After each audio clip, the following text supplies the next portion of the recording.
I've been asked many times why do I fly these weird looking things without tails. Now I have been flying since 1949. I used to use escapement, so I know what performance is.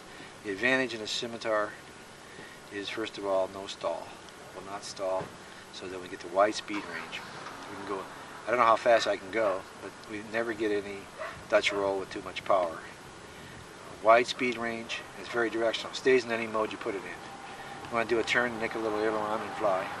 And it'll do 360s all day long. It'll loop by itself if you ask it to. It's so stable. Again, my 2-year-old granddaughter can hold a transmitter while I go get a cup of coffee. Anybody can fly it. It works well and does a great job. And well, when you see the flying tape, you'll see evidence. Our next plane in order, as we're doing them here, this is a Sierra Trainer. It was in model builder in December of '86. Not a lot you can find on this plane. Aerofred has the plans to it, and again, we're gonna at the bottom we'll have links to both Outer Zone and Aerofred. And Eureka has the cores for this. Yeah, Eureka does have the cores for this, and again, we did our own. This plane has some history where we've had a lot of fun.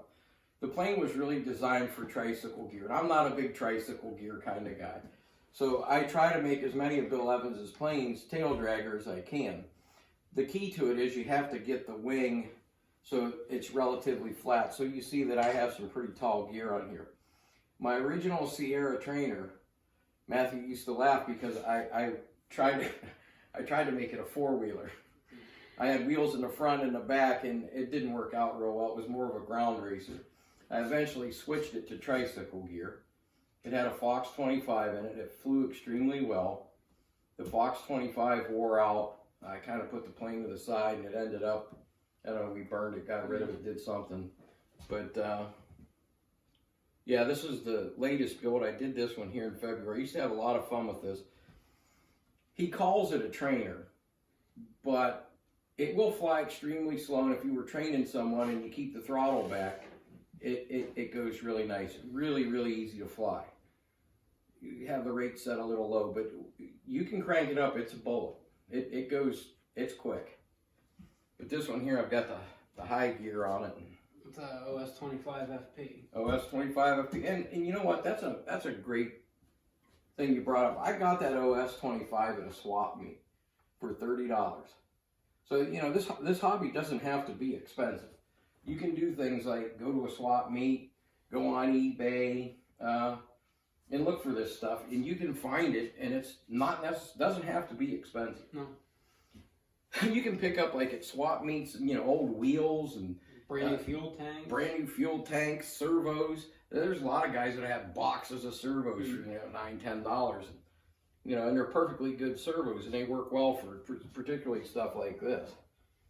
And it looks strange having a plane with no horizontal stabilizer, but the elevons work extremely well, and that was something that Bill also invented, was the sliding tray.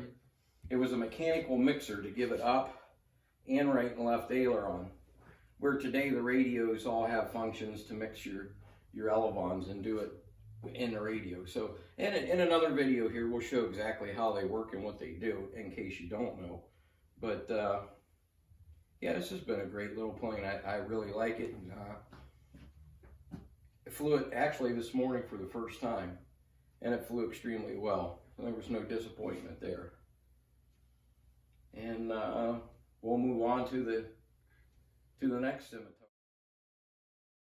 As you know, the Saracens were the infidels who fought the Crusaders in the Holy War, and the power of a Saracen was his sword, called the Simitar.